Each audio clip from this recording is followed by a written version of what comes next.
বলিউডের নতুন বিতর্কের কেন্দ্রবিন্দুতে দীপিকা পাডুকোন। পরিচালক সন্দীপ রেড্ডি ভাঙ্গার ছবি স্পিরিটে দীপিকাকে নেয়ার কথা থাকলেও দীপিকার কিছু শর্তর কারণে ছবি থেকে দীপিকাকে বাদ দিয়ে নেওয়া হয় তৃপ্তি ডিম্পিকে। তার উপর দীপিকার এই শর্তগুলোকে নারীবাদী তকমা দেন সন্দীপ রেড্ডি। তবে এই বিতর্কে এবার দীপিকার পাশে দাঁড়ালেন অজয় দেবগন।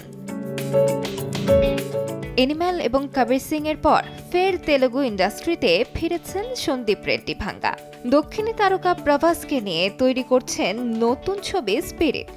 প্রথম থেকেই জানানো হয়েছিল এই ছবির মূল নারী চরিত্রে থাকবেন দীপিকা পাডুকোন, কিন্তু সম্প্রতি গুঞ্জন ওঠে অভিনেত্রী এই প্রজেক্ট থেকে সরে দাঁড়িয়েছেন। কারণ হিসেবে শোনা যায় দীপিকার কিছু শর্ত এবং দাবিকে কেন্দ্র করেই তৈরি হয় দ্বন্দ্ব। দীপিকা জানিয়ে দেন তিনি দিনে মাত্র 8 ঘন্টা কাজ করবেন এবং ছবির লাভের একটা বড় অংশ চেয়ে বসেন। তেলেগু ভাষায় সংলাপ ডাব করতেও রাজি হননি তিনি। অনেকে এই সিদ্ধান্তকে ব্যঙ্গ করে সমালোচনা করলেও বিতর্কের মাঝেই প্রশ্ন উঠেছে, মা হওয়ার পর কর্মজীবনের ভারসাম্য রাখতে চাওয়াটা কি অপরাধ?